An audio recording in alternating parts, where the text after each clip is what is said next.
Hey, welcome back, Rankers. Sorry, I didn't do a show last week. Short week in Melbourne. And I've been struggling with this topic, actually, because it's something that I'm very passionate about, and that is free speech. And over the last 20 years, I've stood up on 2 occasions to fight for internet free speech. The first was in 1999 against the Liberal Party then, the Federal Liberal Party. The second time was in 2008, 2009 against the Federal Labor Party. It seems that politicians always want to limit speech that might affect them, or if they can use that to leverage a deal with someone else, they'll do it. As if you've been watching the show for any length of time, you'll know that I think most politicians are crooks. Cynical, I know, but I'm old. I just want to show you this. Who do the testing on TV, radio, and books, Stephen, and magazines let me interrupt you there, because we've actually got a video comment and a question from Jim Stewart of Melbourne that addresses one of the points about this blacklist. Let's hear from him.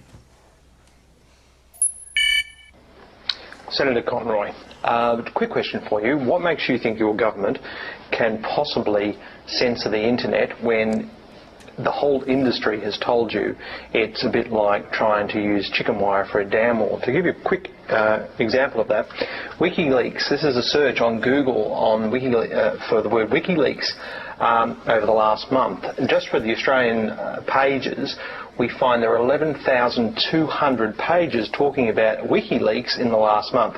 Now, I've been on the internet for the last 17 years, and I'd never even heard about WikiLeaks, the whistleblower site, until last week, until your government blacklisted it. So my point is, every time you blacklist one of these sites, you're going to have thousands and thousands and thousands of other sites talking about it and linking to it. The only course of action that a government should be taking here is helping its citizens become good digital citizens. Okay, well, that's clearly the most technically adept question we've ever had come in on a video, but you can see what you're dealing with. The reason I'm showing you that was 2009. Sadly, I don't think that's the case with Google anymore. I don't think that it's going to necessarily surface things that might be unpopular. In fact, it feels these days like it is only surfacing information that is popular, meaning that information that people know about and they're looking for. And I've given multiple examples of this, nothing to do with politics, just, you know, old red phones, things like that, right? We've been through this.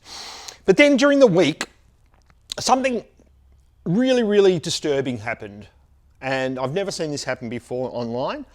And that was Twitter censoring a story from the New York Post, which is a mainstream newspaper in the US. Now, everyone knows I've given News Corp, a hell of a kicking over the years, and way back even before I was doing this show, before I was doing another show in 1998. You know, I think it was Rupert Murdoch who said the internet was just a fad. Now, I've been giving them a kicking for a long time, and even a few weeks ago when they said that Google and Facebook should pay them for their content, I said, this is ridiculous, you're mad, your business model doesn't work. And I don't shy away from those things. But I'm not about to silence them. That is incredibly disturbing. So regardless, I'm not even going to go into the story of the politics of it, but regardless of what you might think of that story or that information, it is a reputable publication, whether you like the publisher or not, okay? Reputable meaning it's been around a very, very long time, okay? So forget about the politics for a second. Because whatever team you're on, red team or blue team thinks red team bad and red team thinks blue team's bad, okay? We need to have open discussions, and the internet has always been a forum or the ability to discover new ideas, discover new thoughts. I mean, I myself have discovered many new journalists on through Twitter that happened actually to be news limited journalists because they were talking about what was going on in our state, and they were reporting things that I wanted to know about, specifically the corruption locally at our state government level, because we lost a family member for it. Okay, so I know everybody's happy in Victoria because The shops are open again. We're still limited to a 25-kilometre radius, but this is the second time we've been at 0 cases. And when Twitter censors things or information like that, where does it stop, right? The other disturbing thing that happened during the week, and I'll show you this one, was that Danny Sullivan, who's been great for the search industry for a very, very long time, has been Google's search liaison for a while now. And he tweeted out during the week something about search suggestions because, and I think this may have, I don't know, but last US election, there was a story about search suggestions and that Google was somehow favouring search suggestions for Hillary Clinton because it was hiding a certain phrase. Now, I did a story about it at the time, and I said I don't understand Google's explanation. It doesn't make sense based on what I've seen, but I'm not saying they were biased. You know, Google's been struggling with trying to get ads on content that their advertisers aren't going to get very, very upset about, okay? And so a lot of that has come from this sort of filtering and massaging of results.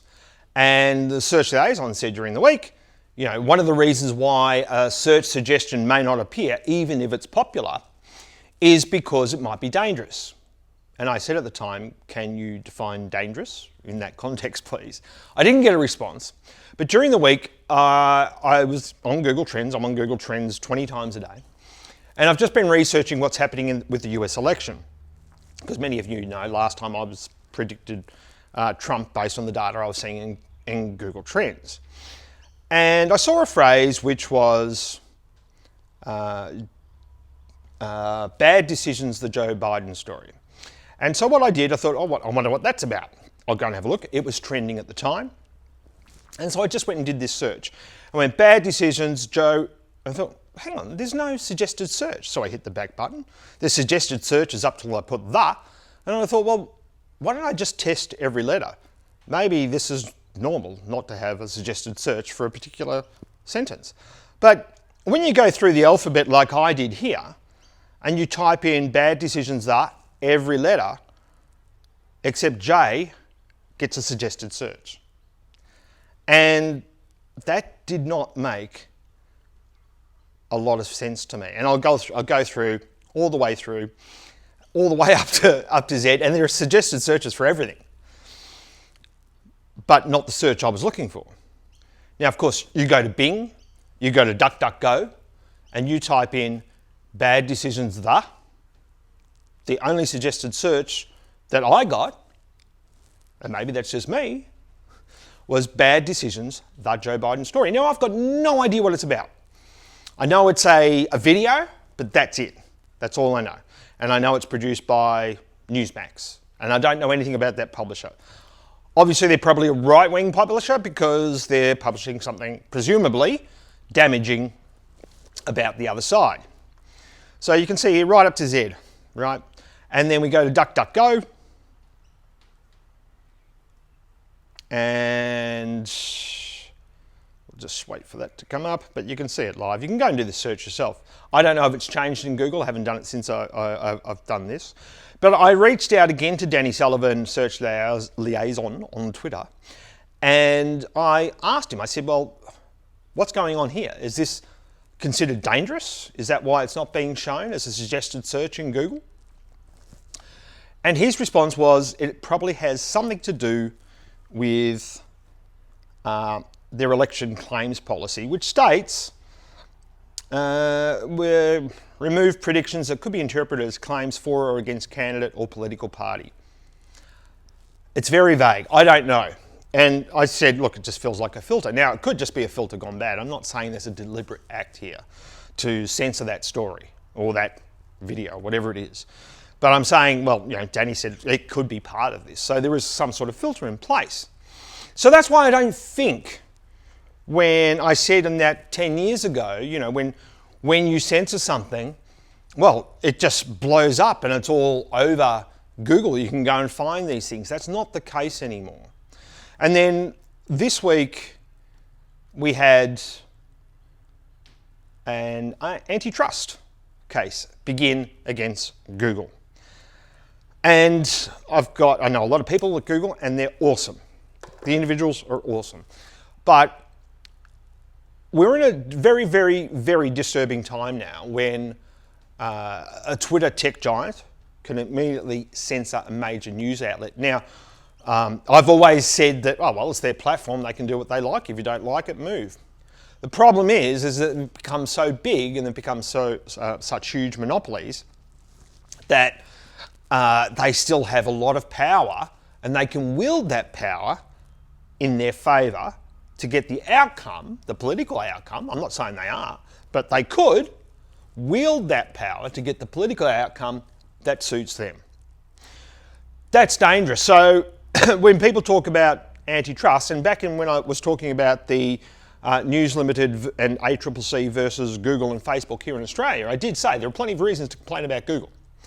You know, we can talk about the advertising practices where someone can bid against your brand that you've spent years building, and you have to pay more to surface your own brand in their search results.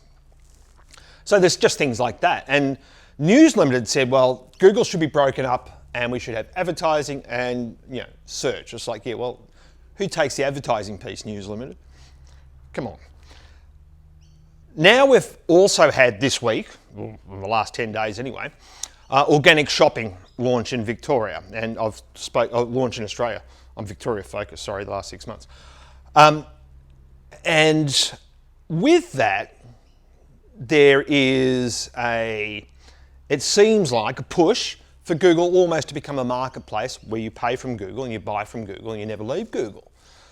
If anything, I'd probably just farm all that stuff off the shopping marketplace side of things and leave generic search alone, because I spend a lot of time now in DuckDuckGo. And you can go and do this yourself. You can go to Google Trends, you can type in DuckDuckGo, and you can see the volume of search increasing. It's nothing compared to what Google and Bing have. But, as I've shown before, the results are less popular. And for instance, with that is that, you know, the word shave the Dollar Shave Club was always number one for the word shave worldwide, which didn't make a lot of sense until you went into Google Trends and you worked out that the Dollar Shave Club is what people are usually looking for when they're looking for the word shave. So you go to DuckDuckGo, you type in shave, it's Merriam-Webster is number one or something like that. It makes a lot more sense, right? It's a dumb search, no one does it, but it shows you how different these search engines are. One is purely surfacing information, and we could talk about, you know, we've talked before about keyword search versus entity search, which is what Google's going to. But Google's become so big now, it's getting pretty scary, and so is Facebook. But I guess I'm not as worried about Facebook, because I did a story during the week and I explained, it was in the Sydney Morning Herald, and you've heard me talk about scary, creepy good before. Let's see if it's up there. And scary, creepy good was referenced to Facebook advertising. And this article in the Fairfax News during the week, and what I was saying in there was, you know, I've deleted it off my phone. I don't want those apps on my phone anymore.